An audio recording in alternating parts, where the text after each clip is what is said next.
Hello, all Israel News viewers. I'm Oriel Moran. This is Levi from Discover Israel, Tour with Levi. Levi, where are you? Where are we? What are we doing here today?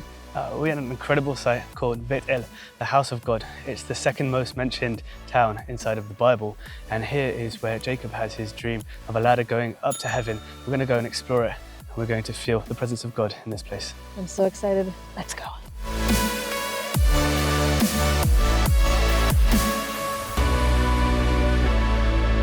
Spirit already?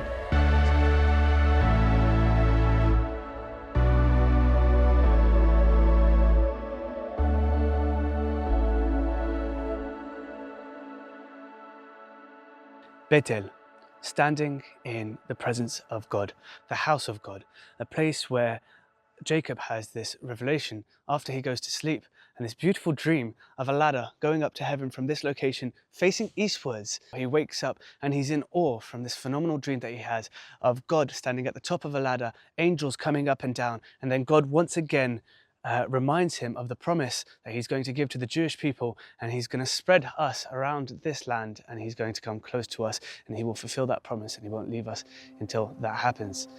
The first time we see this place mentioned in the Bible has to do with Abraham, and Jeroboam, he then turns this place into an idol worshipping place where he has little golden calves. And you see the downfall of Betel from being this big, massive city into crumbling back into a small city. And probably by the times of Nehemiah and Ezra, 4th century BCE, when they come and they bring the Jews back from Babylon, Betel is this small place. It's not such a big, prominent city, but this plays a major role in the future for trade as an essential route going from Jerusalem up to the north towards Shem, and Betel was sort of a trade place where people would stay. You would, you'd be on your way to Jerusalem, so you would buy stuff, you would sell stuff.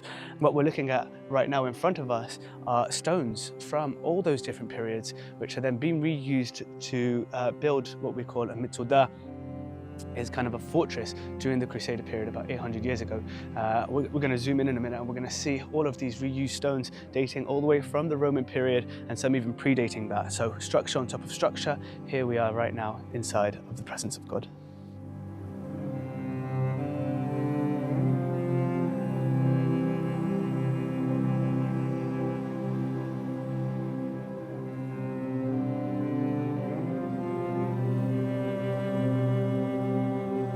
We can see that this structure was used as a second time. We can see stones with two medallions here and a nice design in the middle.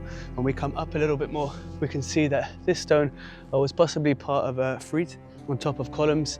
It has medallions with grapes in it and another shape of medallion here dating to the early Roman period, the times of the Second Temple.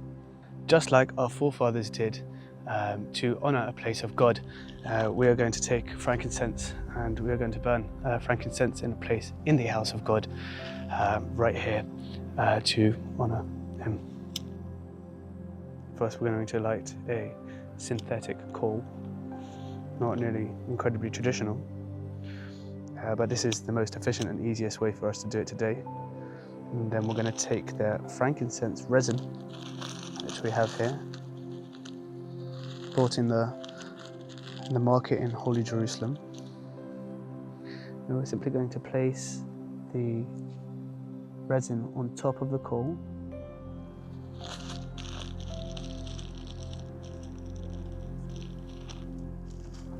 How does fragrances, how would you describe it?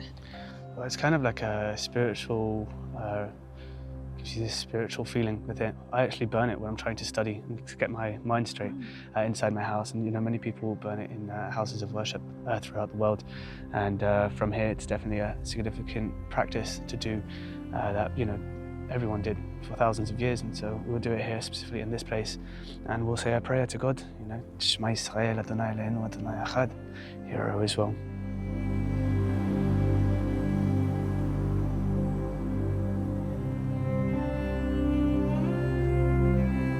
So in Hebrew we call it a matzeva, when you take a stone and you say that this is a holy place, very similar to, as we can see, this stone over here.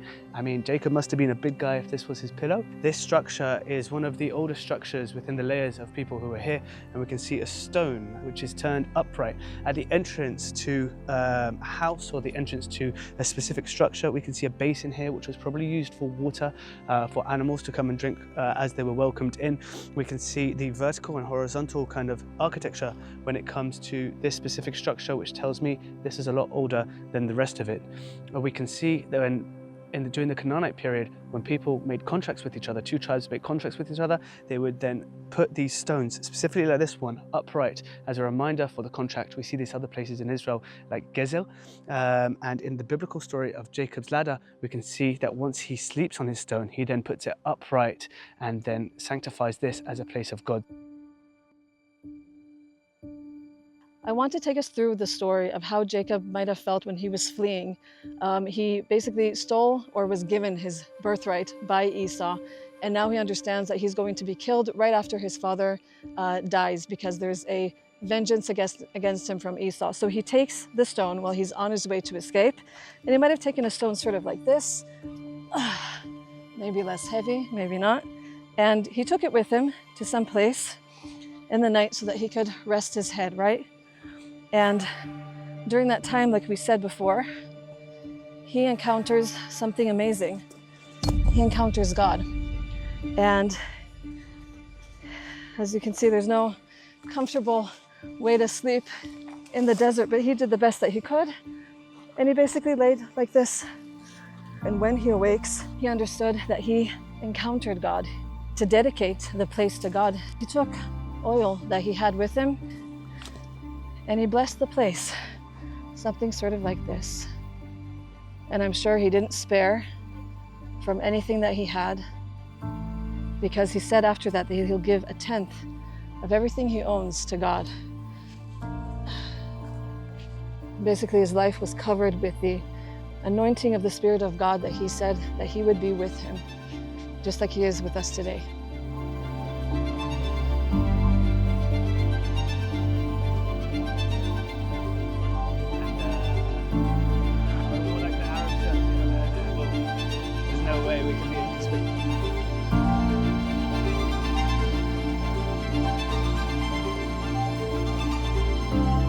ויאמר אדוני אל אברהם, לך לך מארצך וממולדתך ובית אביך. And God says to Abraham, leave the land of your father, and go to the land of Canaan.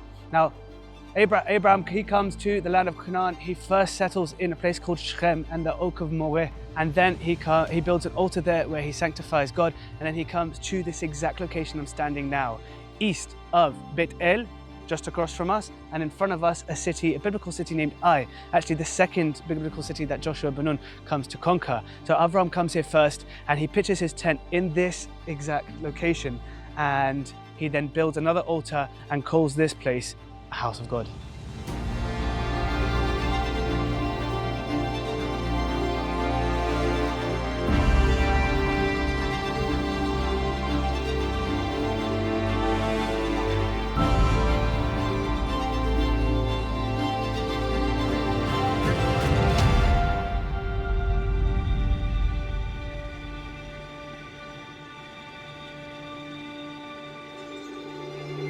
So I'm here under an oak tree. You can see it's a really beautiful, massive tree. I'm just gonna go inside just so you guys can feel just how beautiful this tree is. I'm sort of thinking about Abraham and Isaac and Jacob, and how, they would wander this land, they would wander the desert, they would find, oak trees, and they would find, different stones to make a pillow from, and they would use all the elements around them in nature, and God would meet them there.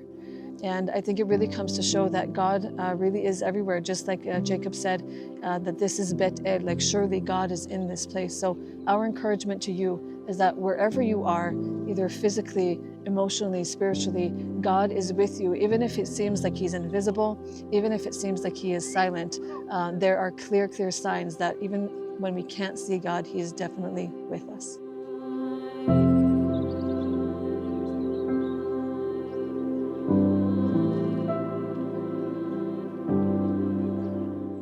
Jeroboam was a king that did not find favor in God's eyes, and he was a competitor for the temple in Jerusalem. He built two other temples, one in the northern peninsula of Israel called Tel Dan, and the other place was right here in Betel. He then builds golden calves and uses it for sacrifices to God. Now, the nations who came around the world, they actually continued their traditional practices of this idol worship, and they did it in favor of God, but it wasn't good enough.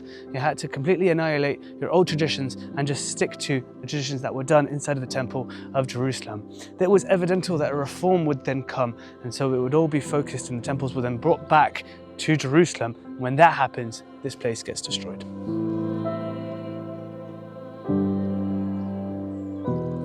Guys, thank you so much for watching. It's been such a spectacular day. It's been spiritually significant. It's been very deep and very, we've had a lot of teachable moments in which we've felt the presence of God. Levi, how do you feel about today? It's just, in a way, it's a little bit overwhelming, but I can understand the power that the Bible has. While we walk through the stories that the Bible directs people, you can feel the power and why it's such a famous book. That's so true. Guys, thank you so much for watching. If you want more Israel-related content, go to allisraelnews.com. Hit the notification bell, hit subscribe, and Levi and I will see you guys in the next one.